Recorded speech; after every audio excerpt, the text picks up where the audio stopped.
like to welcome you all here to tonight's April 22nd, 2015 meeting of the Brighton Town Board. We always appreciate everybody that attends our meetings, whether you're here in person or whether you're watching at home on our cable access channel or streaming on the internet. We appreciate everybody's participation, and it helps promote good government. Just so that everybody knows, here in the room, we have the full meeting packet. It's on the rear table, a copy of the agenda, along with all the other supporting material that goes with it. If you're watching at home, you can also access the same information, the agenda, and all supporting material on our webpage, townofbrighton.org.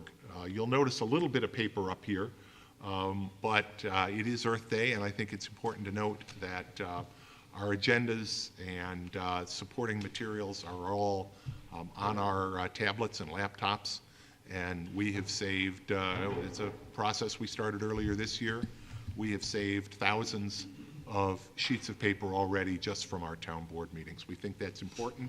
And I would note, by the way, that the New York State Assembly just today voted to do the same thing. So kudos to them, and I hope more state government follows in their footsteps. Let's start with a pledge to the flag, and I'd like to ask Chris Warner, please, if you would lead us. I pledge allegiance to the flag of the United States of America and to the republic for which it stands, one nation, under God, indivisible, with liberty and justice for all.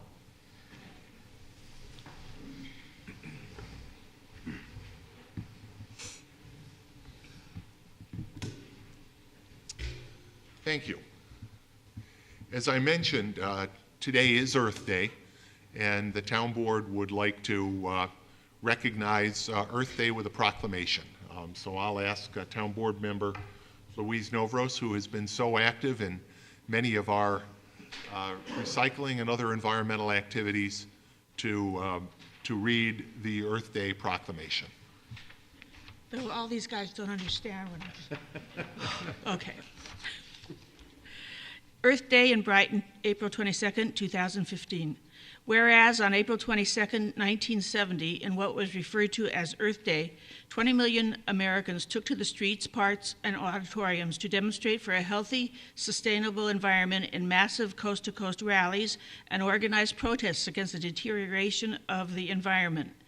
And whereas the first Earth Day brought together groups that had been fighting against oil spills, polluting factories and power plants, raw sewage, toxic dumps, pesticides, freeways, the loss of wilderness, and the extinction of wildlife in common values and goals.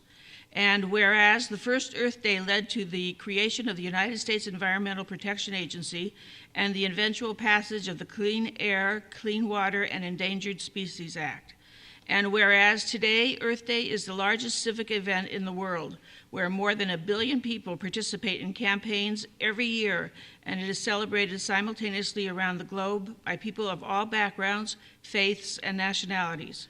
And whereas in Brighton, we have taken action to further the ideals of Earth Day by prohibiting hydrofracturing, taking action on a solar energy law, and leading community environmental recycling projects. Now, therefore, be it proclaimed that I, Louise Novros, says Bill Maley, but Brighton Town Council person, and members of our town council and our supervisor do hereby declare April 22nd, 2015 as Earth Day in the town of Brighton, and ask that each of us re-examine and rekindle our own personal level of commitment to environmental preservation, and to make every day Earth Day in order to leave a healthy and clean world and ecosystem to our future generations. Signed on the 22nd day of April 2015 by Supervisor Maley and the 4 Brighton Town Council people. Thank you, Louise, and we will be posting that proclamation right here in Town Hall. We have another proclamation, but before I do, I specifically want to welcome. We have scouts here from Troop 152, Jeff Koch, their scoutmaster, and three of the scouts from the troop who are here working on a merit badge, citizenship in the community. Wonderful. It's great to have you all here, and you should feel free, just as we will with the rest of the audience here, if you have any questions or comments later, you're welcome to participate in the meeting. But I also want to note a second proclamation that we have, and it is in honor of Arbor Day, which is coming up on Friday. Whereas the last Friday in April has been officially designated as Arbor Day in the state of New York, and whereas the residents of the town of Brighton realize that trees are a gift and one of this community's most precious natural resources, and whereas the town of Brighton proudly holds the prestigious distinction of being a national Tree City USA community, and we continue to pledge our commitment to upholding the standards of this distinction. And whereas trees grace the landscape of our town with quiet dignity and beauty, adding a unique charm and natural diversity to our many neighborhoods through each season of the year. And whereas, while we all enjoy the gift of trees, we are solely responsible for their protection against misuse, disease, and natural predators, and are also responsible for the careful and proper planning for their regrowth and harvest. Whereas the town of Brighton, realizing the critical importance of trees in our community, our state, our nation, and the world, proudly adopted the Preservation of Trees local law, providing tougher legislation to further strengthen our commitment to protect and preserve Brighton's tree resources. Now therefore be it proclaimed that I, William W. Maley, Supervisor of the town of Brighton, along with the members of our town council, do hereby celebrate the observance of Arbor Day on Friday, April 24th, 2015, and ask that all Brighton residents, both young and young at heart, reflect on the beauty and importance of trees in our lives and continue to support the protection and preservation of this most precious community asset. And it is signed by myself as supervisor and the members of the town board this 22nd day of April 2015. A couple things I do want to note. I will be participating in a couple of tree planting ceremonies in celebration of Arbor Day. One other thing that's particularly timely and particularly important for this community in this region, many of you have no doubt heard about the emerald ash borer. The emerald ash borer is I actually did a column on it, and I talked about it as being a killer invading in our community, and it is a killer. It's a half-inch long, and it is killing ash trees in our community. If you have ash trees and have not taken any steps to protect them yet from the emerald ash borer, it is vitally important, if you wish to protect your own personal tree canopy, that you reach out to an arborist, and there are arborists with many of the leading landscape firms in town. Have them come out and check your trees, A, to see if you have ash trees that are susceptible to the emerald ash borer, and B, to determine what approach you want to take, because there are a couple of ways to treat these trees. But what we do know, and this is an invasive and imported bug. It came in apparently on a ship initially into the Detroit, Michigan, Windsor, Ontario area, and it has spread from there primarily east into this area. Now there are emerald ash borer infestations in Monroe County and in Brighton.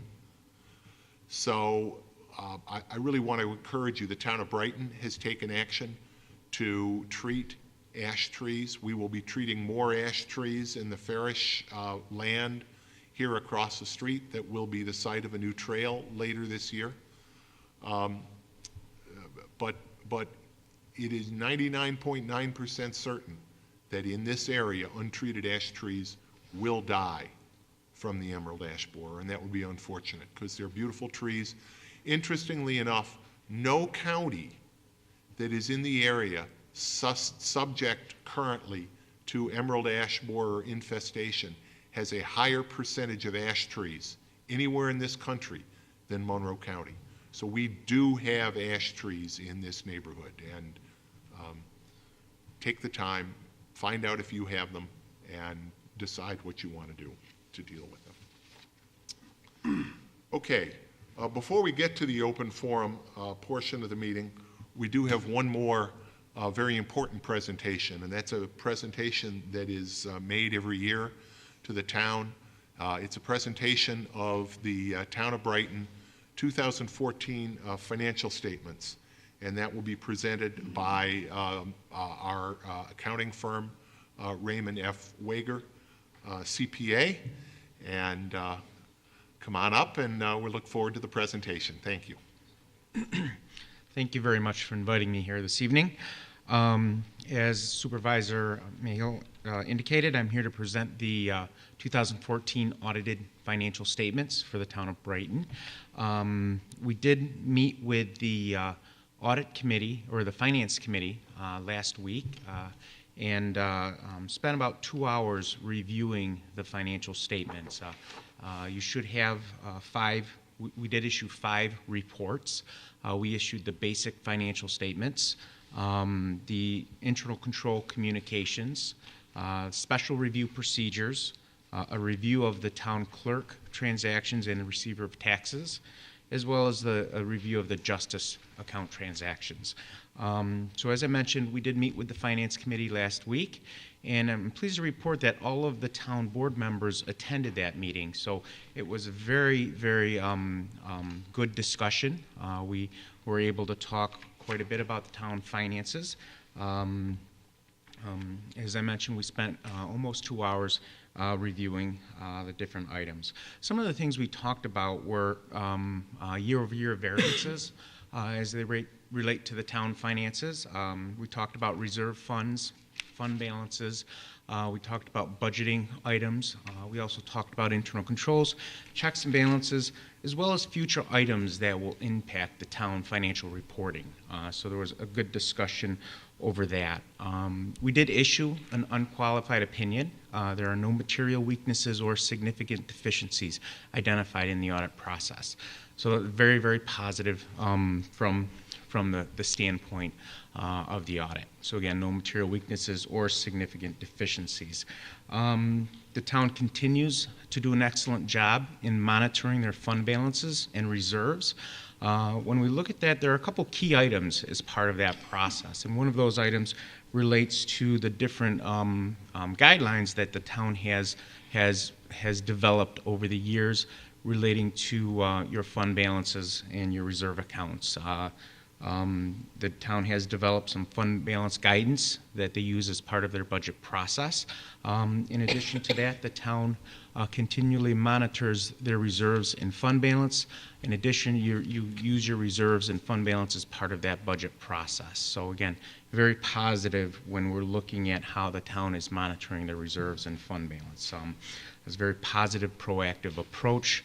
And really this approach really will aid the town in the different challenges that are out there for all local municipalities. Things like healthcare costs, pension costs, as well as the different increases or uncertainties with mortgage tax or sales tax, in addition with the different challenges that municipalities face with the property tax cap. So having all of these procedures in place really shows a very positive, proactive approach to the town's finances. So very, very good job with regard to that. As part of any audit, we also look at the different internal controls, checks and balances that the town has in place over the financial operations, the different financial cycles. As part of that process, my team goes out and will meet with different departments, and they'll review the different processes and procedures that the town has in place over the different financial cycles. As part of that process, we'll review those items and communicate to the town any items that we felt are significant deficiencies or material weaknesses. And as I said before, there were none of those. So again, very positive from the audit standpoint. We did have a few procedural items that we recommended as part of the process relating to some some of the payroll areas. So again, just one minor procedural item. In addition, the town did implement one item we talked about last year. So again, very positive from the audit standpoint that the town is reacting to some of the recommendations that we make, and in fact, it has implemented one of those items we talked about last year. Okay, so again, very positive from the audit standpoint. One of the other reports we issued is a special review procedure. This is where the town has asked us to go out and do some additional work relating to the documentation that is maintained by the different departments of the town. Some of the areas we look at are additional payroll documentation that's maintained in some of the different departments, as well as different documentation relating to the procurement process that the departments maintained. We also take a look at the police confidential funds to ensure compliance with the police general order as it relates to the confidential funds, and then specifically look at the town's investment policy and compliance with the town's investment policy. Pleased to report that there were no findings as part of that process. So again, very positive from the audit standpoint. Okay. One of the other reports we completed was a review of the town clerk and receiver of taxes. And again, as part of this process, we meet with the town clerk as well as his staff and review the different processes and procedures they have, and as well as the documentation that they maintain within that department. Part of that process is to reconcile the different reports that are submitted to New York State. And again, with regard to that process, I'm pleased to report there were no findings over the area of the town clerk and receiver of taxes. And then the last report that we issued was the Justice Account Financial Report.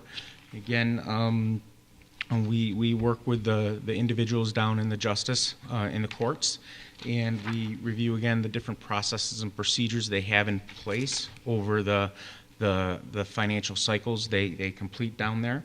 In addition to that, we review the different cases or sample of cases and the different documentation that relates to the cases. In addition, reconciling the different reporting items to New York State. And again, we're pleased to report that there were no findings with regard to that process. So, again, we did spend quite a bit of time, not only here in the town finance department, but also out in some of the other departments within the town. I'd just like to thank the town and the town staff for all the courtesies they gave us as part of that process. We do appreciate it. It really makes the process go a lot more efficient, and that's always been the case as part of the town audit process. Thank you, Tom. I don't think I formally introduced you as you came up. Tom Zuber, CPA, who is a shareholder of the firm Raymond F. Wager, CPA, PC, and we appreciate the work you've done. We take our financial condition very seriously, and it's important that we have the audit, which, although not legally required by the state of New York, provides an independent review of our financial condition and our operations. We did engage you to do the additional work as it related to the our evidence storage, and in addition to all the projects that you normally do for us, and we appreciate all the time that you put into making that happen. I know we had a full presentation, as Tom noted, at the Finance Committee meeting, but are there any questions for anybody here on the board? I think the only comment I'd make, Tom, you and the rest of the firm have been very helpful in the spirit of continuous improvement, quality process applying to improving our procedures over the years, and it's really helped.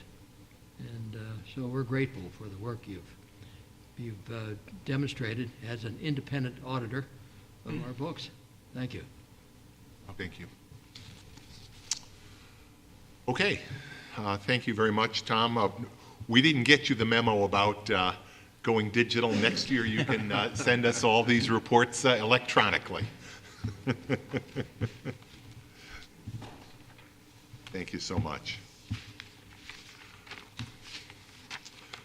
I just want to also now that we've got a few more people here, make everybody aware that if you should hear the town hall emergency alarm system, please leave the room immediately, either by the door to my right, go down, turn the right, go down the stairs, out the rear door of town hall and away from the building, or maybe easier, go out the two rear doors in this building, go straight ahead out the front door of town hall, down the steps, and again, away from the building. If there is an emergency, you'll hear the alarm system activated.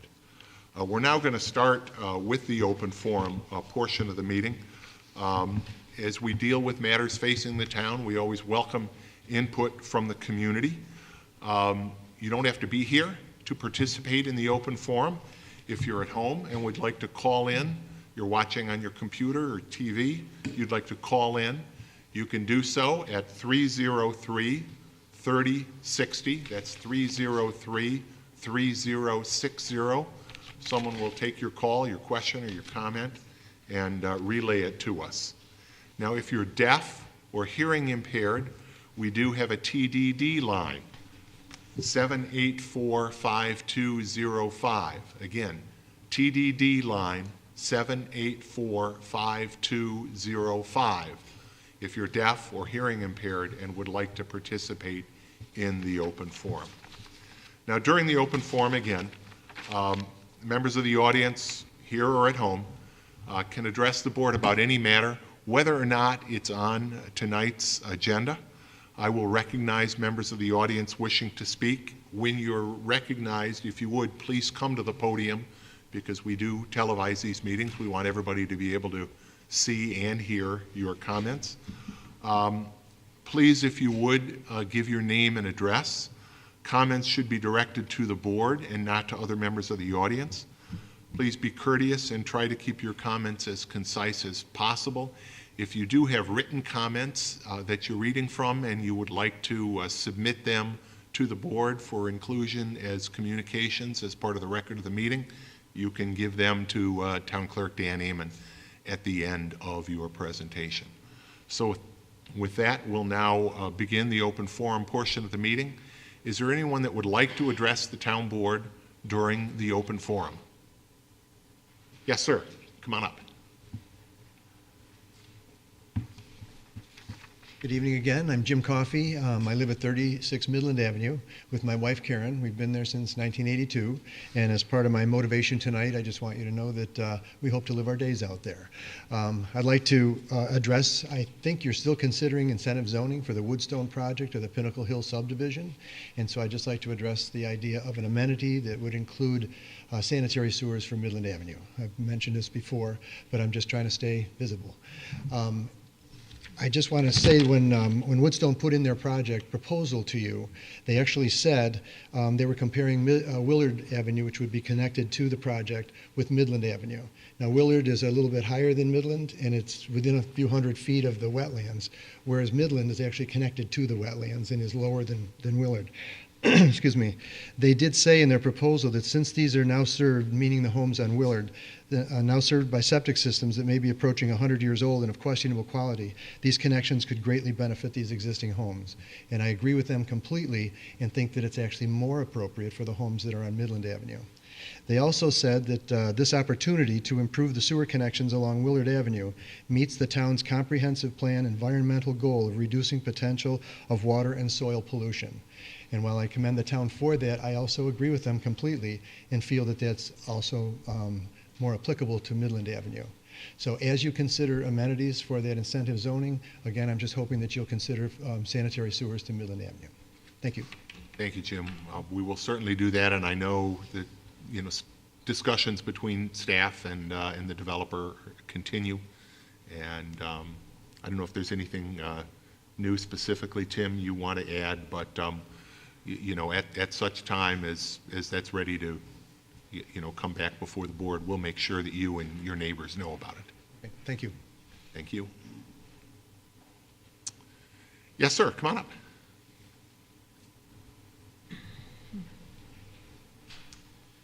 Good evening.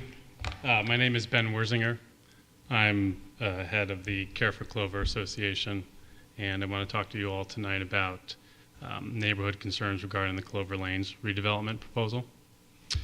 So I submitted a letter at the end of the last week, Bill, that I know that you got and the rest of the board got, that really outlines a summary of resident concerns about the proposal. So we met earlier this month, in the beginning of April, as a neighborhood to really discuss our collective concerns. And the idea was that we wanted to talk about the top issues that we feel as neighbors are the most challenging, and then present that to the town board for consideration. So there are about over 100 people that attended the meeting.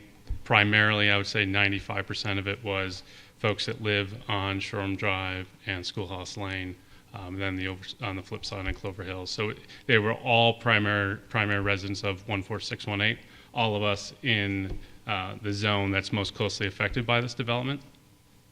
So I submitted the letter, and it really outlines a bunch of specific concerns, but I think it's really important. I mean, one of the great things about our neighborhood and the great things about Brighton is that as a community, I found the folks to be super reasonable, and that was fantastic. I want you all to know that we're not against the development. I know I've seen some posts and some letters assuming that we're against development and we are against the Whole Foods, and that's absolutely not the case. We do feel that the development is a positive thing. We do feel very positive about Whole Foods, but our issue is that we don't feel that the proposal is the most reasonable and the most responsible for residents in the area. So there were a lot of concerns that were brought up in the meeting. I'm sure you'll hear a lot more about them in the coming future. Traffic issues, safety issues, the buffer between the residential and commercial areas, light, noise pollution, general things that decrease our quality of life for folks that are at that in that neighborhood. But ultimately, it really comes down to two specific things. It comes down to access and scale. So if you've seen the proposal, the developer wants to put a new access road between Clover and Allens Creek, and that clearly encroaches on our residential area. So right now, it's not a road. It's essentially a series of parking lots that are sort of butt up together that match up against the Auburn Trail. It's not the prettiest thing in the world, but there's no traffic on it. So the issue, as we see it with this road, is that putting traffic in this area directly is going to impact our neighborhood and bring cars and vehicles on our spots. So that's our primary issue. And the other issue on scale is really related to access. So the reason the developer wants to put that new road there is that they want multiple access points for a development this large. I understand why they would want that, but the reality is that at 90,000 square feet, what they're asking for is basically 25% larger than what they have right now. And then keep in mind the nature of the space is completely different than what they have right now. So I think they have roughly about 72,000 square feet right now. It's the bowling alley and 2 restaurants. So the traffic with that type of a neighborhood and the type you typically see in the evening hours, maybe some lunchtime crowd, and then Mario's has a Sunday morning brunch. So it's relatively sporadic, relatively contained. But what they want to put in there is obviously a Whole Foods that is a grocery store open from 7 in the morning till 10 o'clock at night. So you're talking about continuous traffic. They also want to put in a drive-through Starbucks, a drive-through bank, and then a strip mall with 10 or 11 storefronts. So it's not really an apples-to-apples comparison when you just look at square footage versus square footage. The nature of how they're using it is different. And I understand that if it's zoned retail, it's zoned retail, but I think that means we need to look carefully at what square footage should be put in that area. The other issue is that those things that I mentioned, you're talking about 4 buildings essentially. So you have the Whole Foods as the anchor store, the strip mall, and two other buildings. The Whole Foods is actually only 55% of their development. So what they're asking for is much larger than just the Whole Foods. So I want people to understand, and I want the town board to understand that this really isn't about Whole Foods at all. It's essentially about a development that's too large for the area and putting in a spot that is already challenged, and it's forcing us as the residents to deal with the impact of that. So what we're asking for, and I've articulated this in the letter, are really two simple things. We want the town board to deny commercial access, vehicle access to that planned road and get rid of the road. And then also right-size the scale to fit with having that single entrance, and specifically on Monroe. It's the way it's done all the way throughout Pittsford. None of those parcels have cut-throughs on side streets. All of it is contained on Monroe, and that serves as that buffer between that commercial and residential area. And the last thing I wanted to really talk about was it's really about vision. A lot of people talked about not being completely comfortable with the design of the development. I heard some comments about, do we want it to look like Ridge Road? And it's this idea that a lot of residents really want lifestyle type design. They want things that are walkable. They want parkingless designs. They want park-like features. And from a design perspective, that's what the residents, and I would assume a lot of residents of Brighton really, really want. But the way that the current development is designed, I think it's 91% impervious space is essentially parking lot and buildings. So I don't think the character of the design is in touch with us. I presented that letter. You'll probably hear some additional comments from folks either in the room today or at future town board meetings about these similar things. I want you to know that we really do have. There's two ways we can go at this. We could clash and we can struggle and we can argue over all these individual points, or we can step forward together and work in true collaboration and have the specific issues around access and scale addressed. And that's my hope, because I don't want to be here 2 years from now talking about the same thing, fighting the same fights, when to me it's really, really simple. It comes down to that access road and scale. That's all I have. Thank you. And, Thank you for your, let me just, if I could, Chris, thank you for that. And we do, there's no question we all share a common goal of making all of the community a walkable and designed in a way that encourages walking. And so that's certainly a common goal that we all have. I just want to, there are probably other people that are here tonight with respect to this proposal, and I just want to give just a quick update on where the process is. As you know, the first step in the process after the town board received the formal proposal was a referral to the town planning board for their advisory report. That's pursuant to our town code procedures for any incentive zoning project. I expect that we will have that planning board report very shortly, in any event, before the next town board meeting. I anticipate that report will address many of the concerns that you've raised tonight, specifically with respect to traffic. I anticipate, and in fact, as I've said to some, probably to some of you, whether or not they make this recommendation, we will certainly anticipate having the town retaining independent traffic consulting experts to review the work that the developers and the state's traffic experts bring in. We think it's important to make sure that there's another set of independent eyes on that, because we're very much aware of the significance of traffic issues, not only to you, but to us. So as I indicated, I expect we'll get that report before the next town board meeting. There will no doubt traffic, and whether there could be others, additional information that we're going to need before we can move forward, not only with the substantive review of the application itself, but also with the environmental review of the project, which is, of course, very important and mandated under the State Environmental Quality Review Act, SEQR. So that's where we're at in the process. And we welcome comments, whether here at the meeting or by communications. I'm just going to make one suggestion. In the last couple days, we've begun to get more what I'll call snail mail, hard copy letters. We review emails just as much as we review hard copy. We don't have to print out those emails other than one for the record.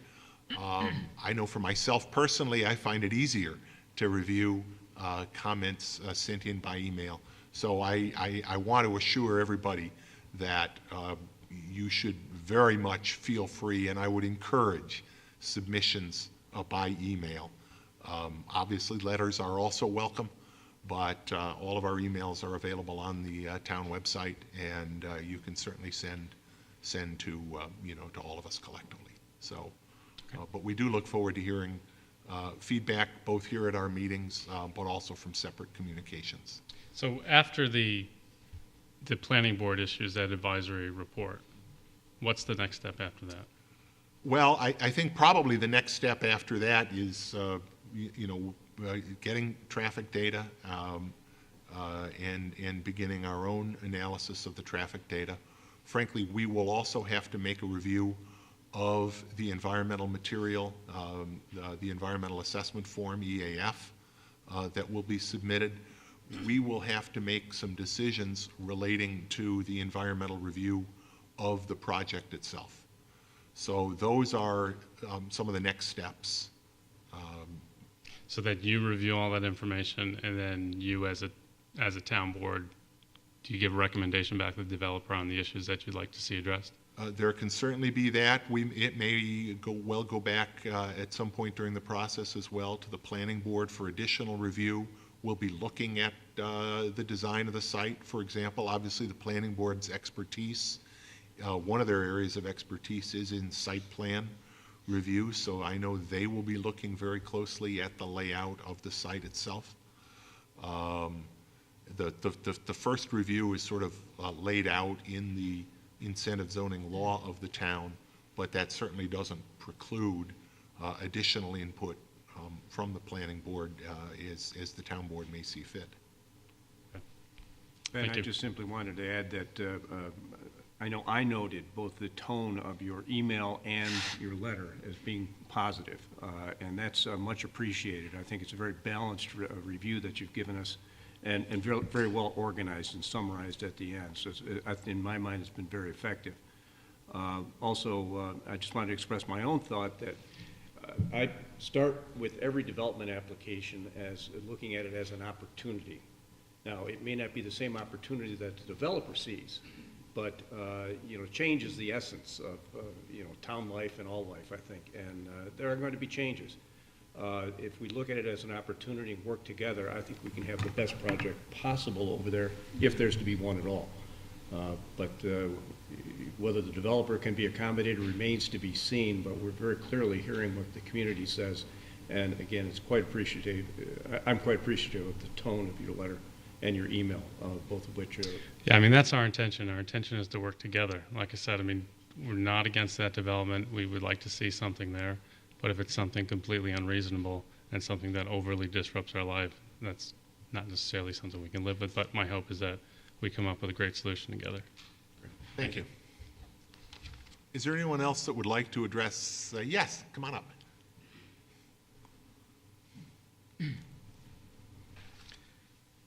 My name's Tom Gillette. My wife Kim and I live at 105 Pickwick Drive, and I just have a few comments to follow up on what Ben said. Did a great job, very complete. We also submitted some comments in writing to the planning board, kind of going through the proposal point by point. I'm somewhat gratified to hear the comments by supervisor and board members about how the town board plans to proceed. I mean, ultimately, as Ben said, we expect a development to occur there. There are some issues with the current property and changes, we hope, progress. So we're looking forward to that. Ultimately, the question before you that we want to provide input for is this proposal a good fit for the location? And if not, what are the appropriate adjustments? I'm learning a lot about incentive zoning. Wasn't a topic that I ever thought I'd be interested in, but it has some interesting features to it, kind of a formalized quid pro quo for the town and developers to work together to get something done. And quoting from the proposal that was submitted, which I think describes probably from the town code, incentive zoning is a situation where an applicant requests certain incentives, which is relief from town codes, in exchange for certain amenities, which are public benefits that the applicant is offering. And on a second or third reading, I just had to comment on one of them that struck me as a little strange, but that may be the nature of these requests and applications, and that was the amenity that the applicant suggested that the public benefit would be they wouldn't seek comita relief for this, which I'm happy because this is not related to this particular topic, this particular development. I'm not a comita fan, but I know there are others here who aren't comita fans too. But setting that aside, whether I'm a fan or not, to characterize not seeking that as a public benefit is, I think that's a little dubious amenity. It's kind of like if you let me talk for another 15 minutes, I won't come over and poke you in the eye, which to me would certainly be a benefit to you, but I'm not sure that it's a benefit it's a good trade-off. So that was one that kind of struck me. As you know, if you've seen the letter, well, you haven't seen the letter yet because it went to the planning board, but we took a pretty extensive and detailed look at the proposal and had many comments. That was one that struck me, like I say, in a second or third reading, but look forward to talking more with you about the proposal as it advances, and what Ben said. Make it the right size, make it safe, and let's make it Brighton. Thank you. Thank you, Tom. I just saw your letter just before the meeting started, although I have not had a chance to read it. That will also be submitted into the record, I'm sure, at our next meeting when the planning board, it was submitted to the planning board, and I know the plan will be to submit that as well with the planning board's advisory report. I don't know whether you may have been talking about me. I've talked about comita quite a bit over the years. For the record, I am not either necessarily a fan or an enemy of comita. But what I don't appreciate is poor use of economic development dollars. I was very pleased when the developer, one of the first words out of their mouth, I didn't have to ask the question, was when they advised me that they don't plan on seeking comita. But of course, I agree with you. The fact that a developer voluntarily chooses not to seek comita, while it may be a public, it's I think a good thing, because frankly, retail, I don't believe generally fits the scope of the types of economic development that are intended to be supported through comita. I think there are good comita projects. There have been good comita projects in this town, but I also think, given in a world of scarce economic development resources, we need to be careful about where those resources are allocated. And generally, retail and hotels and gas stations and the like are not. So I do agree with you. When we get these applications, part of the process is to review and analyze the incentives. Staff will spend a lot of time making sure that a proposal has identified all the incentives that are likely needed, and they often change over the course of a project. As a proposal evolves, the incentives being requested, it can evolve. I'll use on the other side of town the example of the University of Rochester's proposed South Campus project as a case where that happened. But we also look at the amenities, and we look at, frankly, whether they are true amenities for purposes of incentive zoning review. If they are, for example, items that our planning board requires of any applicant, such as if a parcel doesn't have sidewalks on highway frontage, now it is the policy of the planning board to require that developers put that in. We don't consider those sidewalks to be an amenity because any proposal would have to put them in. Now, for example, sometimes, as was the case, for example, at the Walgreens down at Clinton and Elmwood, sidewalks were an amenity, but those were sidewalks beyond the property line, sidewalks that worked to bring people to facilitate pedestrian traffic, for example, from nearby apartments and neighborhoods to get to there. That the town looked at as an amenity. So that's an example of how we will look at amenities. We will look at whether they benefit the project itself or whether they benefit the broader community. It's not necessarily an all or nothing analysis.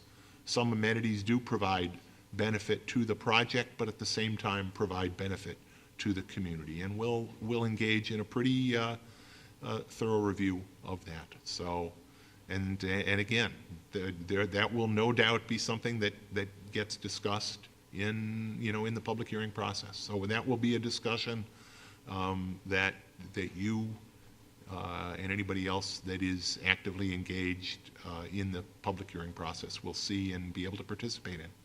Well, good citizens that the Clover neighbors are, we're going to do what we can to assist the board and the supervisor in that scrutiny of the amenities and the incentives. So we'll apply Thank you, the same rules, you to us and we to, be it the developers, whoever they are, when they propose amenities, unlike what Comita has done too many times, they fail to inspect what they were to expect.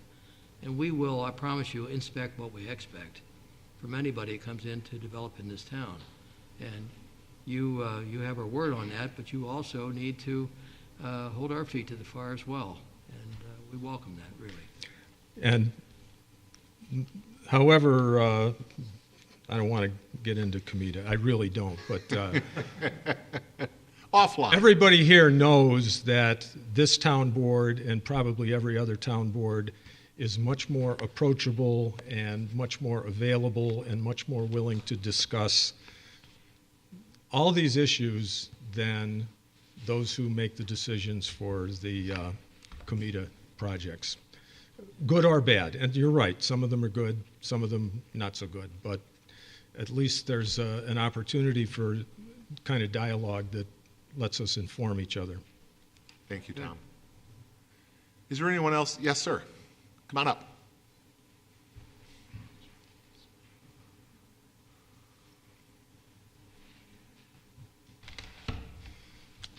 My name is David Grant. I live at 10 Schoolhouse Lane. Our house is right on the corner of Allens Creek and Schoolhouse. The front of the house faces Schoolhouse. The side of the house, the garage side, is on Allens Creek. Now, a lot has been covered tonight of what I was going to say, so I'm going to get specific of our concern.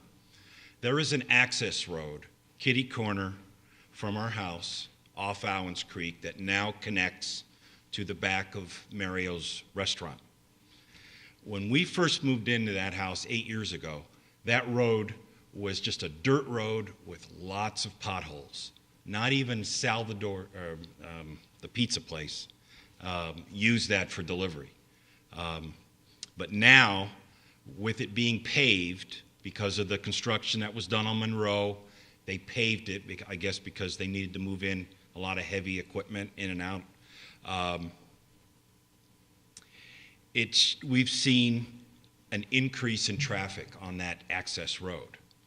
And our concern is if this redevelopment goes through, it's hard for us to believe that the developer will only use Monroe Ave for in and out to that redevelopment property. We believe that he'll also want to convert that access road to a regular road off Allens Creek and possibly another access to Clover, having basically 3 access points instead of 1.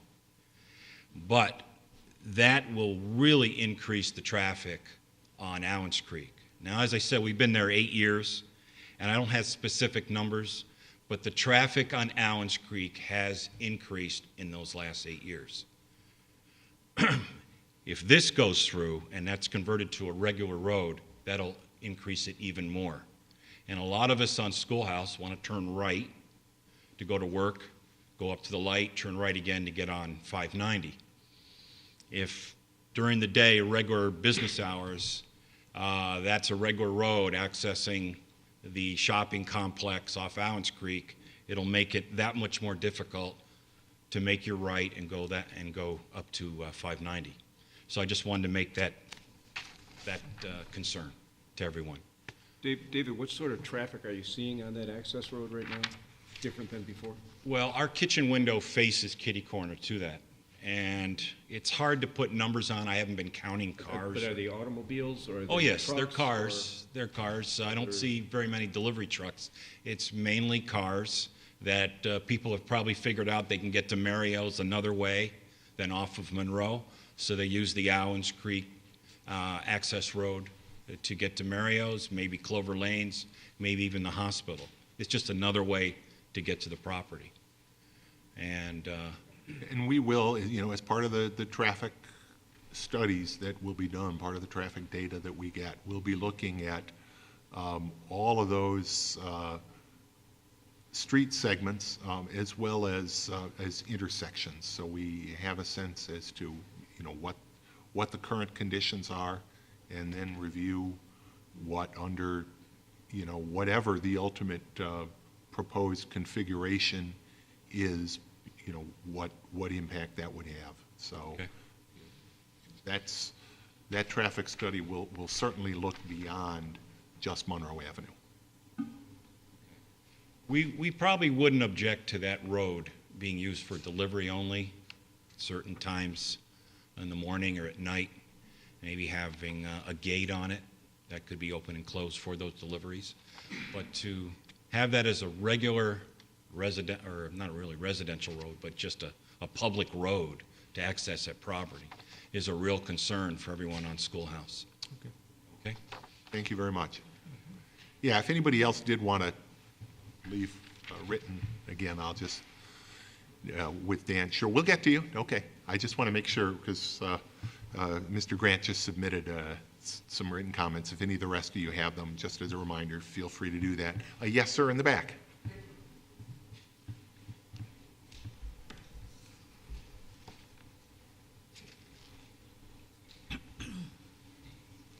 My name is Don Sherman. I live at 42 Del Rio Drive.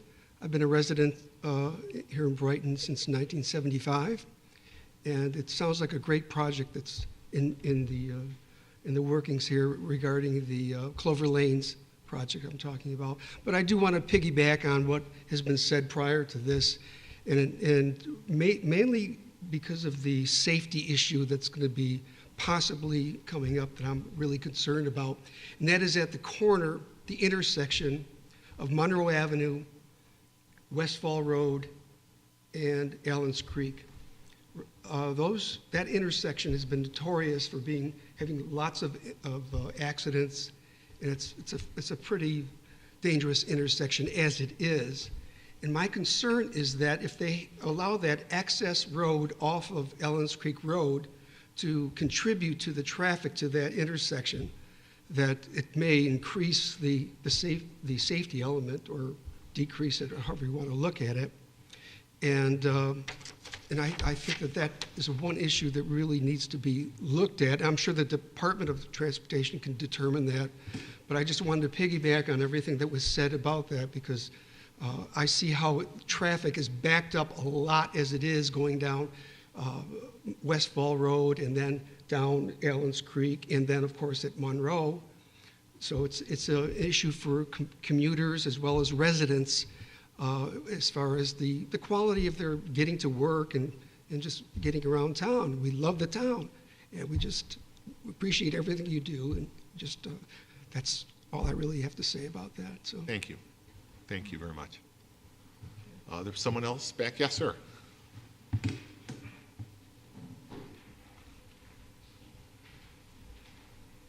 How you doing? My name's Ari Chodas. I live at 44 Shoreham Drive.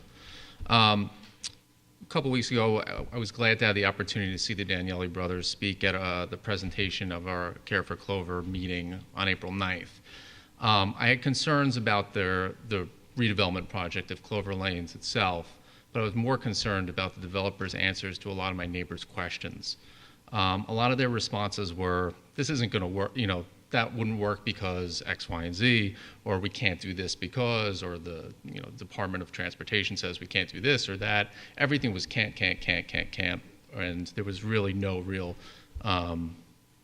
give and take from them, and that was very concerning to me. There was no spirit of compromise, and one of them even had the gall to kind of say, the 1,500 residents of your neighborhoods really aren't going to like this project very much, and that kind of took me back. My family and I moved here to Brighton 2 years ago. We moved because of the true sense of community here, and that is really what struck us when we were looking at houses around here. People genuinely care about each other here. It's a welcome change from where we lived in New Jersey. This redevelopment project just doesn't appear to be in the spirit of this or fit the character of our neighborhood or our town. Again, my biggest concern is the access on Clover and on Allen's Creek. I live 2 houses in from Clover. I don't want to see a deluge of traffic spilling out onto our street. People are going to end up cutting through our neighborhoods to go either to Allen's Creek or to go around the traffic that's inevitable over there. Our kids play on that street. There are tons of children on that street.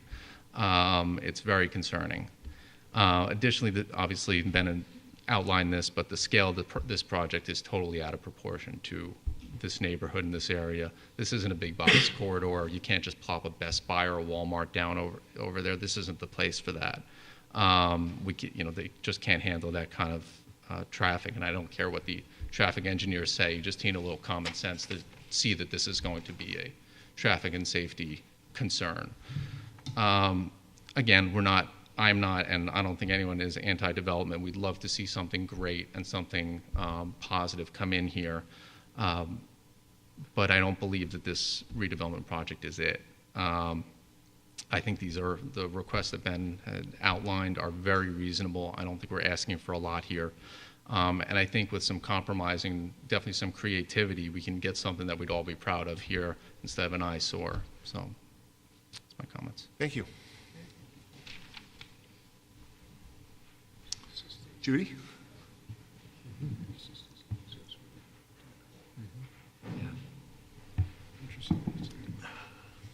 Judy Schwartz, 179 Ashbourne Road. I want to go back to process a little bit, and you told about where things are now.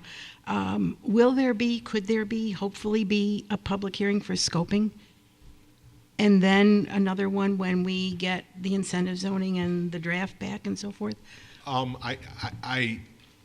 Without sounding like I'm trying not to answer your question, I guess I would say it's premature to know for sure what the environmental review will look like, whether we will require, whether there will be a long form submitted or not. We're going to have to look at that.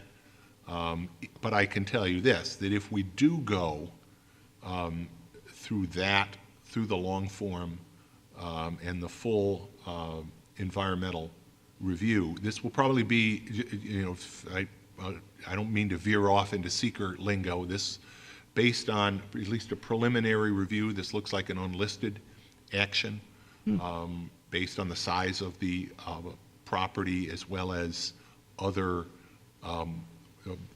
potential significant environmental features that would automatically trigger it to be a type 1 action.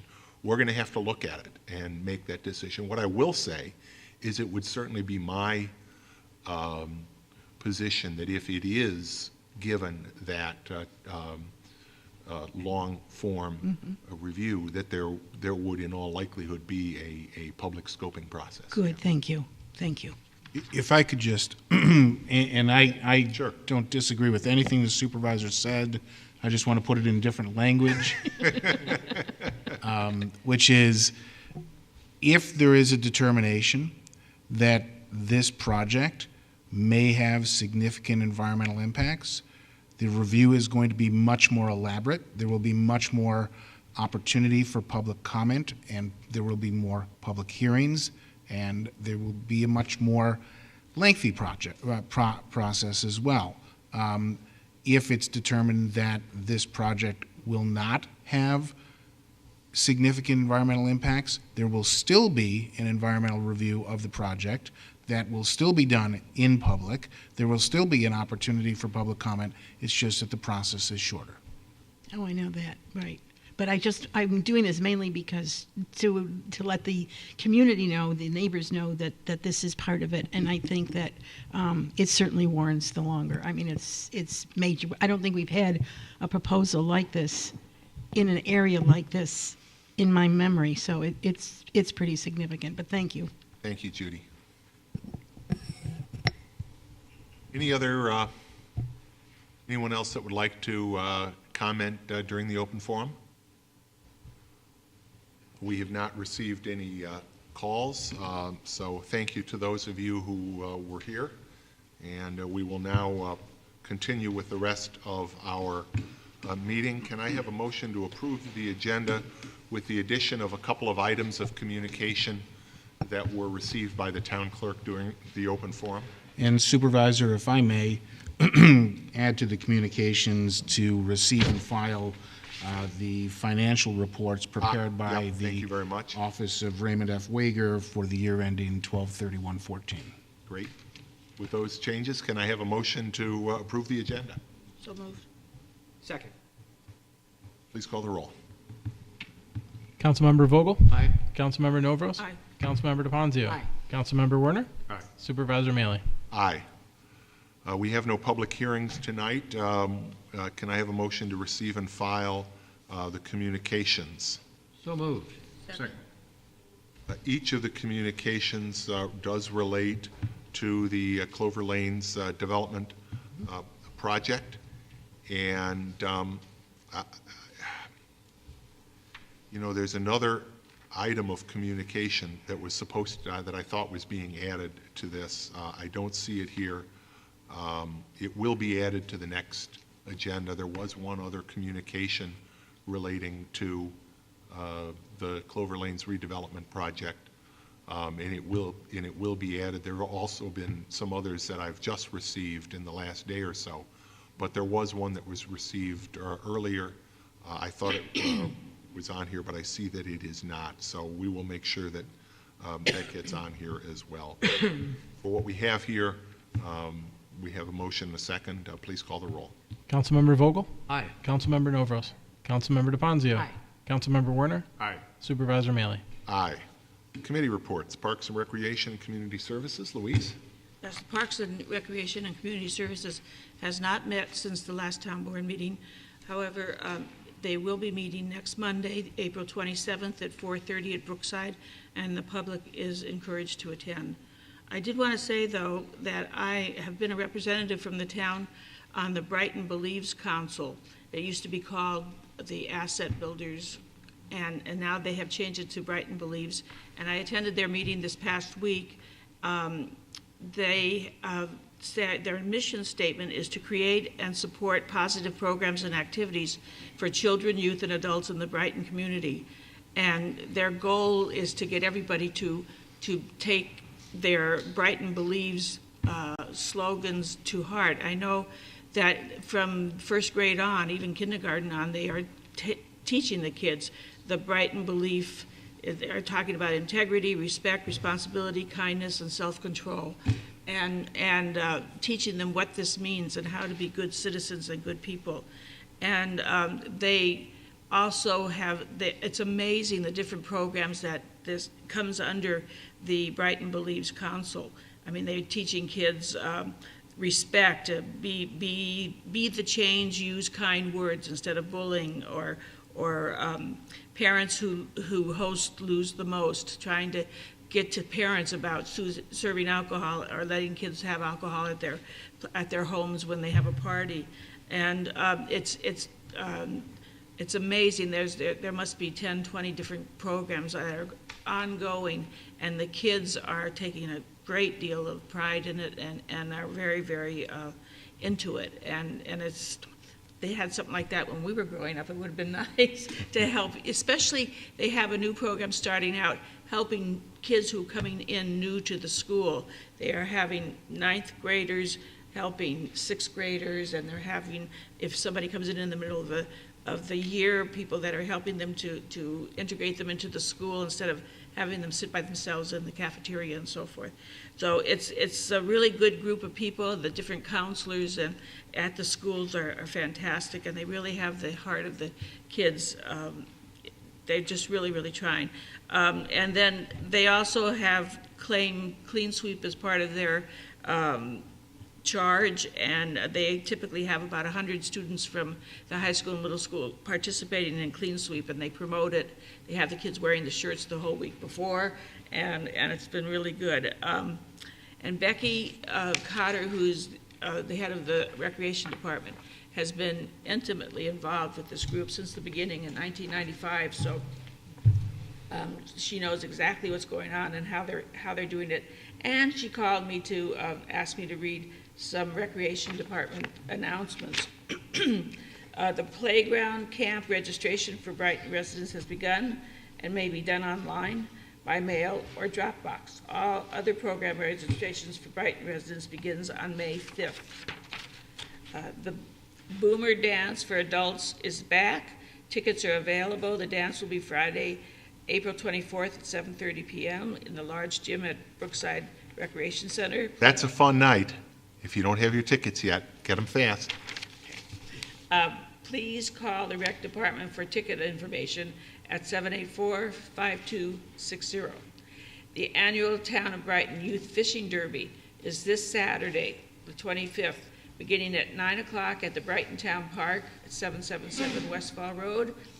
Pre-registration is appreciated and may be done online or in person at the rec department. Registration fee is $5 and will be accepted the morning of the Derby.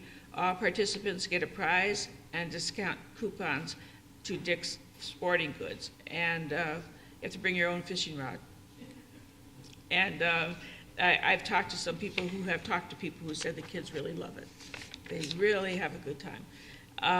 Information on these and other programs can be found on the town website, and be sure to like the Recreation Department on Facebook.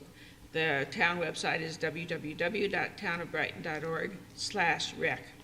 And I want to remind everybody, Pharmaceutical Take Back is this Saturday, 3 days from now, at the Public Safety Wing of Town Hall from 10 a.m. to 2 p.m. So if you go to the Derby, you can come back and still bring your drugs in. You can bring in old prescription medications or over-the-counter medications, and we will have them destroyed for you. And in 3 weeks, on May 16th, will be Clean Sweep.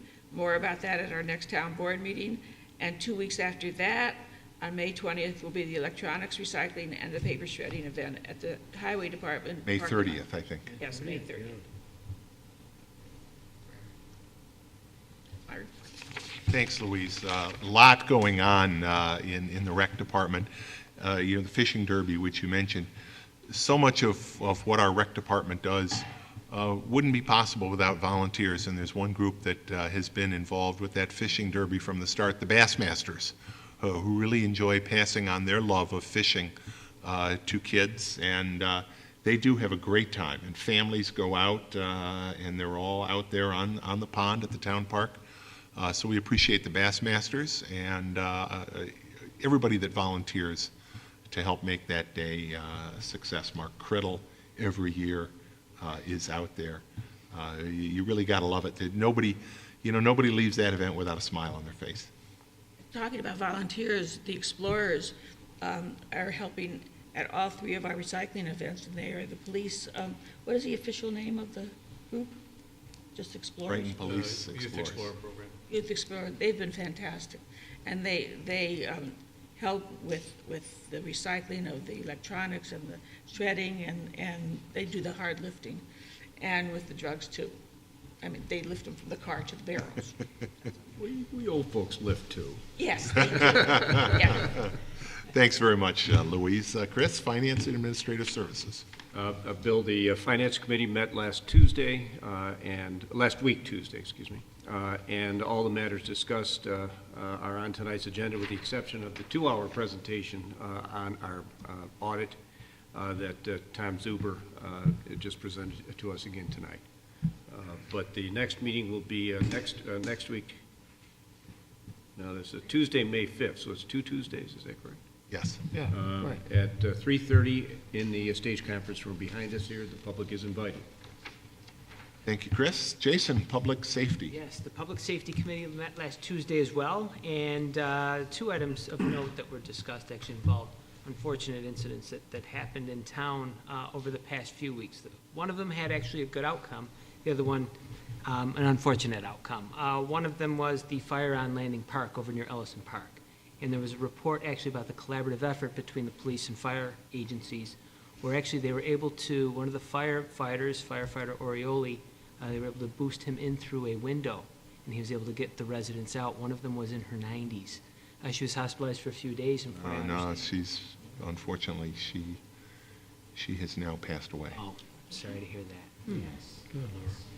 So, but that was still an excellent collaborative effort. It was. On behalf of the police and fire agencies, and they did the best that they did the Yep. best they could and got those Yep. residents out of there. The other item that we discussed was the train accident with the pedestrian over the CSX access over in East Brighton, over behind Clover Street.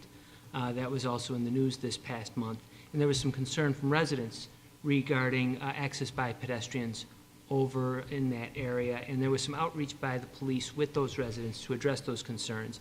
And actually, I'll just ask Chief Henderson if he has any further details to provide regarding that outreach. Thanks, Jason. I do. The supervisor and I attended a neighborhood meeting at Monica Gillen, well, not her home this time, at one of the neighbors' homes. And one of the concerns we heard were pedestrian traffic on the railroad tracks. Yesterday, the Federal Railroad Police, 2 agents came to my office, and we discussed a strategy on dealing with pedestrians. It is a restricted area. There is a state law that we can use from an enforcement aspect to, if we don't get compliance, and we don't, the goal is to keep pedestrians away from the live railroad tracks. If for some reason we can't gain voluntary compliance, we can use a state statute of trespassing. It's an upgraded trespassing charge that requires some type of posting that they're in a restricted area. So collaboratively, together, we worked on coming up with some strategies. They have posted some temporary no trespassing signs. Some more permanent metallic signs are going to be delivered to us. Tim will work with you and your staff on getting them put up. And then the supervisor and I had talked about this morning approaching one of the committees about putting a physical barrier at Clover and Greenaway to act as more of a deterrent. So the strategies are in place. We will work very diligently from an education perspective. We also have launched a Facebook page. We put Brighton Police Department is and I don't know the rest of it. There's a lot, but we put on the very ominous looking danger signs and talked about that it's a dangerous area and basically that a death could occur. And so we'll work on that, and hopefully we'll have some good outcome. We won't have to arrest people. We'll get voluntary compliance, and there will be no more tragedies in the area. So, Well, unfortunately, there was actually an incident, I believe, in the city, closer to downtown, just this week. It sounded like it was of a similar nature. So hopefully the word gets out and folks will stay away from those areas. Very important. So, but anyway, what we also did was we discussed the special events that are coming up. We have the Little League Parade coming up on May 2nd. That's always a fun time. And then the Lilac 10K is also coming up on May 17th. So that goes through the city and through the town roads, and there's some collaboration between the city and the town in order to provide traffic and safety services during those events. The date and time of our next meeting will be on Tuesday, May 12th. We meet at 8 o'clock in the morning in the lower level community meeting room, and the public is invited to attend. Thanks very much, Jason. Jim, Public Works Committee? Public Works has not met since our last committee meeting, but a couple things before we move off of the subject is the lawn debris pickup. And Tim, I think we need to just discuss that for a minute. A few constituents asked me, where have they been and so on and so forth. They need to understand that we just started the lawn debris pickup last week. And if you want to add commentary to that, but let me just say this as someone who's not in the highway department. The sooner many of us can get into the habit of putting our lawn debris in a container, you're going to find that the pickup is right on schedule every week. And if you have it just dumped in the street, it's a little more difficult and takes a lot more time to pick that sort of lawn debris up. But Tim, how's it gone so far? Jim, it's actually going pretty well. The crews are moving, I believe they're down in that area east of 590 at this point, working some of the neighborhoods. The one thing that people have to understand at this time of the year, and basically through probably almost the next month through Memorial Day time, is that the bulk pickup will not be on a weekly schedule because there's just so much that comes out at this time of the year. The landscapers have gotten a significant jump on some of their properties already, so we have our work cut out for us. The town website has the current day's operation plus the forecast next day's operation. We encourage everybody to look at that for getting their stuff out to the curb, and again, at the curb, not in the road. And I would echo just what you said, Jim, is that certain things, if they can be containerized, please do so. Sometimes we see these small piles of sticks out there that, for us to have a payloader picking this stuff up is just, it defies logic, but people do it. So if you can containerize it, A, it'll get picked up on a more regular basis, and B, it just makes more sense from our standpoint. It helps us be more efficient, helps us be a little bit, better with the tax dollars that we're using to do these and provide these services. And it just takes a little more time to break it down and put it in a large container. But I know the highway department, it works like, just like clockwork when it comes to that on a weekly basis. I should add, just make a comment, and I won't say what towns they are, but there are a number of towns, 19 towns in this county. A few of them pick up once a month, not once a week containerized, once a month. Jim, there are some that don't pick it up at all. I heard, again, I won't name names, but I heard the supervisor of another town proud of the fact that they had established a new place where residents could bring their lawn debris. Well, they could still do that in this town, but we pick it up. Yeah, we pick it up, and we intend to do that, and we're very proud of what our highway department does. But also understand this same staff in the highway department also has to take care of the roads, and we have many potholes in every town in the county, and that is a priority right now as well. So you've division of labor here between highway work, repairs, and pickups, and so on. It's a busy time of year. It is. No question really about it. So just bear with us. And I do. I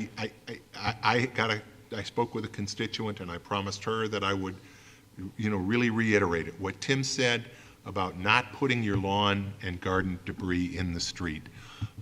I can't stress this enough, and I think I'm seeing more of you out there containerizing, and that's great. but please don't put it in the street for several reasons. One, it becomes a safety hazard to cyclists and to drivers. If the piles get big enough, it cuts down on visibility, particularly early in the morning when our school kids are out. But again, another Earth Day thing. It gets into our storm drain system. It can clog our storm drains, and clogged storm drains are one of the real causes of neighborhood localized flooding when we get heavy rains. So please, please, please keep your debris out of the street, on your lawn.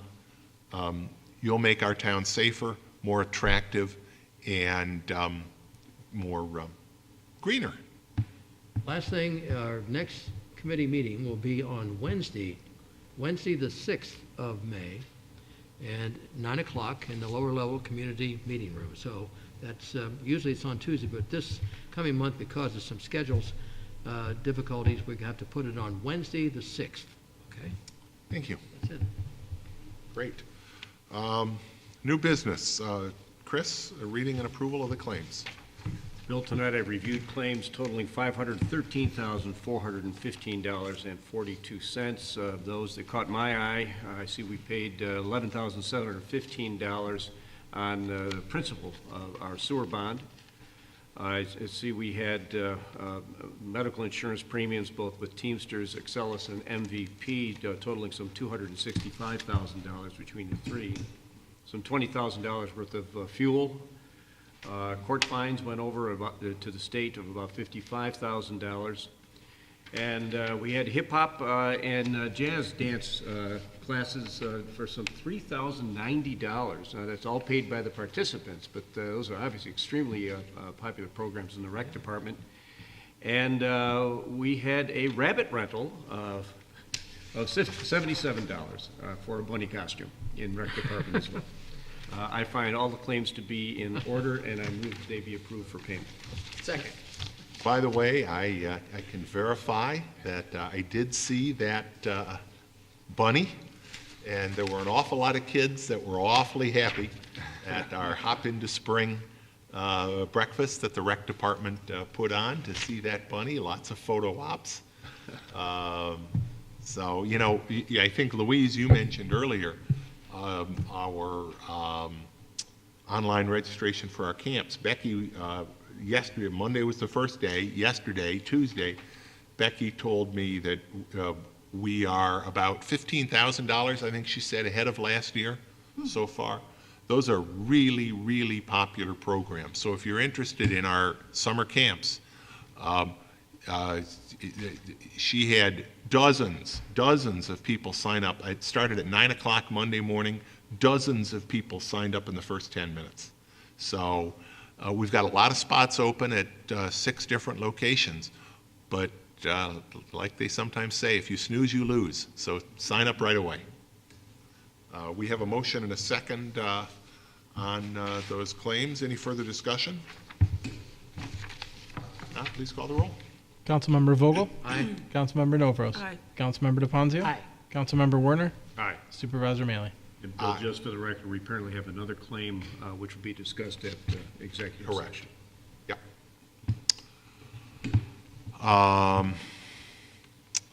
Jim, next item, please. Next item is to authorize the supervisor to execute an addendum to the 2012 agreement with Assessment and Valuation Services to include professional services for 2015, with the approval for an annual renewal thereafter, not to exceed $2,500. I move on the resolution as prepared by the attorney to the town. Second. Discussion? Bill, this was discussed at length at the Finance Committee. This is going to make the Lanes Department even more efficient, particularly with respect to commercial properties, I understand. Anything further? Please call the roll. Councilmember Vogel? Aye. Councilmember Novros? Aye. Councilmember DePonzio? Councilmember Warner? Aye. Supervisor Maley? Aye. Jim, why don't you do that? Next item is to authorize the supervisor to execute an amended agreement with New York State Department of Transportation to extend snow and ice control removal or ice control services on state roads for the 2016-2017 season. I move on the resolution as prepared by the attorney to the town. Second. Discussion? Please call the roll. Councilmember Vogel? Aye. Councilmember Novros? Aye. Councilmember DePonzio? Aye. Councilmember Werner? Aye. Supervisor Mailing. Aye. Jason? Next matter is to authorize supervisor to execute agreement with ME Engineering PC to provide professional design and construction administrative services for the proposed HVAC improvements in the public safety wing of the town hall. I move we adopt the resolution as prepared by the attorney to the town. Discussion? Second. Oh, that's a good thing. Now, discussion. Again, discussed, this is a project we've talked about at some length, and I know the chief will be very happy to see this one go in. Sooner the better. And It actually failed this week, so. yeah, it's a real priority. Dan, please call the roll. Councilmember Vogel? Aye. Councilmember Novros? Aye. Councilmember DePonzio? Aye. Councilmember Werner? Aye. Supervisor Mailing. Aye. Louise? Next matter is for approval to accept funding from Lifespan of Greater Rochester to be used for elder abuse training within the police department, and to support same with the appropriate budget appropriations for expenditures and review. I move on the resolution as prepared by the attorney to the town. Second. And this, again, is the same program that Mark has commented on. Mark? Just actually, we have attended the training, and they had received the grant, and the grant comes back to the municipality, and we're putting it into the operation of the police department. As long as we're talking about training, and I don't know that this is funded by a grant, but I think I saw something as well, so that there's some autism-related training. There is, and actually, it's training from a local specialist that had provided this training to the Brighton Fire Department. We had staff attend. It's very on point. It's for the first responder spectrum. So the goal is to have the entire staff certified in awareness and how best to deal with a person on the autism spectrum. I have not gone to the training. I will go next cycle. And what I am hearing is it's right on point and it's really relevant. So very pleased that we were able to bring this training to the department. Great. Thank you. I appreciate all that you're doing to stay close to the community. Jim, next item. Oh, we didn't vote on that. Sorry. Councilmember Vogel? Aye. Councilmember Novros? Aye. Councilmember DePonzio? Aye. Councilmember Werner? Aye. Supervisor Mailing. Aye. So excited about that one. Forgot to dot the i's and cross the t's. And now we'll go to you, Jim, on All the right. sanitary sewer. Next item is to set a public hearing for May 27th to consider the proposed extension of number 100 to the Brighton Consolidated Sanitary Sewer District for the property located at 59 Collingsworth Drive in East Brighton. I move on the resolution as prepared by the attorney to the town. Second. You know, after all the years as town attorney doing all these sewer district extensions, I couldn't help but note, seeing you crack that 100 milestone, the 100th extension to our sewer district. Tim, can you just real briefly talk about what this one is? I can, Supervisor, and you would think that there would be some type of prize that goes along with it, but there really isn't, except that you get rid Well, of your they're gonna septic- feel like yeah, they've you- gotten a prize when they you get rid of your this sewer septic in. system and you get the sanitary sewer service from here on out. Collingsworth, this is a property where the system has failed. Septic system. The septic has system has failed. And fortunately, we do have an alternative for the people now to connect, and it is via the system that was recently installed in Penfield on the street. So we have an out-of-district contract that I believe was addressed at the last board meeting, and this, again, will provide necessary relief to this property so that they do not have to utilize a failing system, and they can use the public system. And it sort of goes back to what you were saying, Supervisor, about Earth Day and a number of other things, how we try to take care of our water quality and we take care of the constituents. And this is just a bonus at this point that we're able to do this in this fashion and in short order, really. This isn't the first time we've done one of these out-of-district agreements with Penfield. Their line is closer than anything that that Brighton sewer system has. So again, another example of governmental cooperation. Tim, just so that it's clear, and I know we had a proposal that a developer extend the sewer amenity in the would-be Pinnacle subdivision, that the connection to the sewer system is the homeowner's responsibility. The main will be provided perhaps out front of the property or behind or some access, but And you're correct in that, Chris, is that they still have to make the connection to the sewer system here for this petition. And it'll be similar with a lot of actually proposals that we have that where we have septics in town and the provision of the main public sewer to serve those areas, there's still that component of disconnecting your septic tank and rerouting the plumbing to make the connection. And that, again, is the responsibility of the property owner. But if the sewers are in place, that offsets a lot of costs that might have to be absorbed by these property owners for extending the main lines as part of a district extension or otherwise. So as much as there's a little bit of a financial component, the big financial component has been taken off the table for these people and properties. thanks, Tim. Yeah. We have motion and a second. Further discussion? Please call the roll. Councilmember Vogel? Aye. Councilmember Novros? Aye. Councilmember DePonzio? Aye. Councilmember Werner? Aye. Supervisor Mealy? Aye. And last resolution, Louise. The last matter is to set a public hearing for May 27th, 2015, to consider a proposal extension number 1 to the Brighton Westerlo Avenue Refuse District for a property located at 116 Westerlo Avenue. I move on the resolution as prepared by the attorney to the town. Second. Any discussion?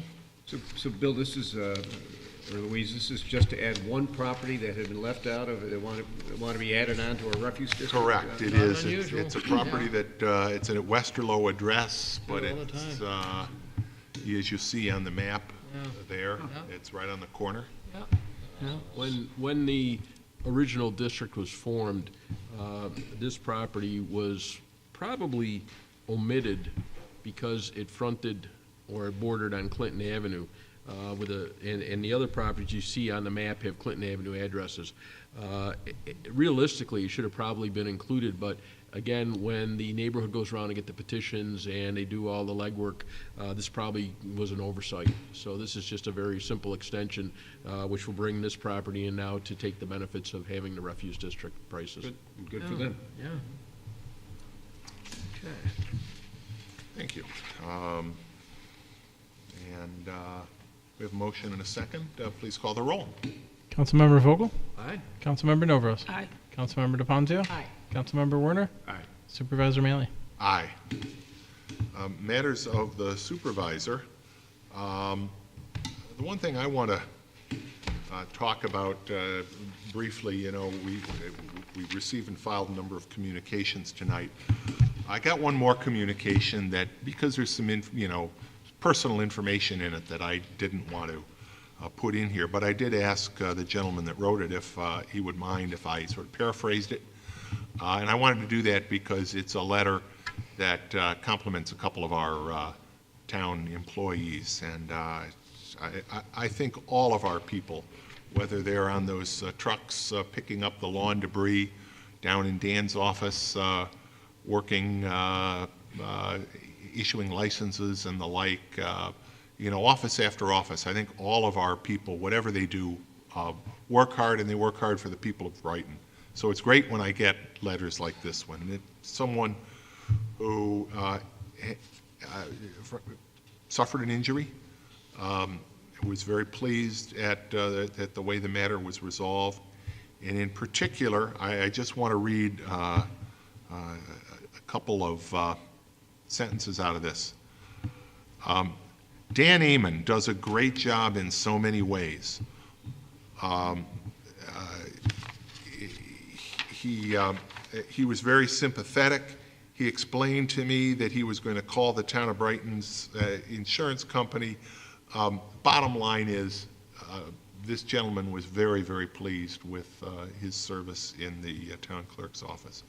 But in particular, back in February, he stopped into our Department of Public Works and at the counter interacted with Mary Ellen Petrie. And Mary Ellen lives here in Brighton, and he was just so pleased with the service. You know, describes how they were looking to try to find a particular location, and she pulled up the Google Maps up on the computer, and he just felt like Mary Ellen went above and beyond the call of duty to help him out. So I wanted to be able to let the community know that Dan, you see here on TV, and does a lot of things along with all the people in his office, but in this case, Mary Ellen Petrie also really, in this resident's eyes, went above and beyond, and so please extend our appreciation to her. I have nothing further. Matters of the town attorney. I have nothing. Matters of the clerk. I have nothing tonight.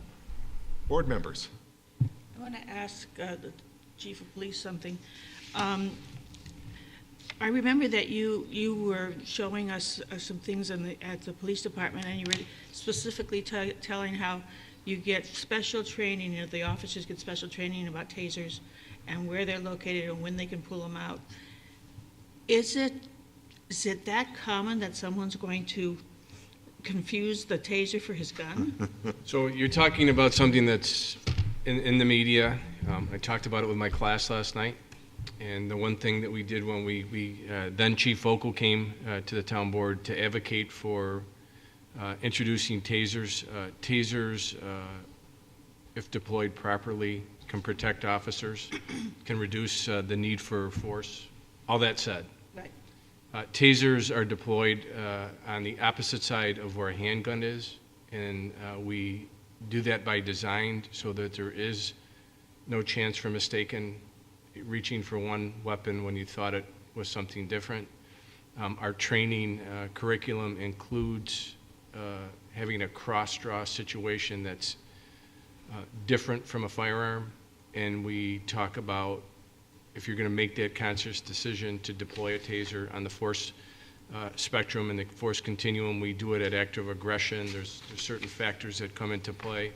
Once the officer makes that decision, there's an overt act that they have to do to deploy a taser. So I'm reading with interest some of the comments that are made. There was some discussion about muscle memory and some things, and I'm hearing some things and seeing some things intentionally put out in the media to confuse some people. But you bring up a good question. I'd like to reassure the board that our tasers are individually issued to the officers. They have annual recertification, and there's quite a bit to drawing a taser that is not involved on the firearm side. Does each department have a different system or a way that they use it? Or they all have it, like you say, one here and one here? And as far as where they are on the officer, where the officer wears them, I'm not 100% sure what the policies are of the agencies. What comes to mind is similar to what we have. I've noticed the state police are starting to deploy more than they've had in the past, and they have the opposite side. You don't want to have them on the same side as a handgun because there is the possibility for a mistake of what you're pulling. So we have intentionally gone to the opposite side. And for those, I use the term cross-draw. It's a technique that is different from your handgun. So there's a lot, and we do muscle memory, we do techniques, draws, and so they know that taser is one action, firearm's another action. Including, because I had a similar conversation with Mark, and it's all reversed for left-handed. The same cross-draw notion, but it's on, and on two different hips, but it's on, it's reversed. So a left-handed person is drawing their firearm from that side. Thank you, Mark. Anything further? Yes. Opening day, Louise? Brighton Little League Baseball. You're looking at the 2nd of May, which is the next week from Tuesday, or Saturday, a week from Saturday, at 10:30. I think they start to line up. Go around 12:30, 11:30. They go to 11 o'clock. Yeah. Okay. And next town council meeting. Next town council meeting is May 13th. May 13th. Okay, all right. It's May 13th. I'm aware that Yeah. we have some issues with Stay as scheduled. board members that Yes. can't be there, but we're going to keep, Stay as we're going scheduled. to keep that same Good. schedule. Okay. Can I have a motion to go into executive session to discuss the employment of particular people? So moved. Second? Please call the roll. Councilmember Vogel? Aye. Councilmember Novros? Aye. Councilmember DeFonso? Aye. Councilmember Werner? Aye. Supervisor Mealy? Aye. Thank you, everybody. Have a great evening. We'll see you on May 13th. Yes.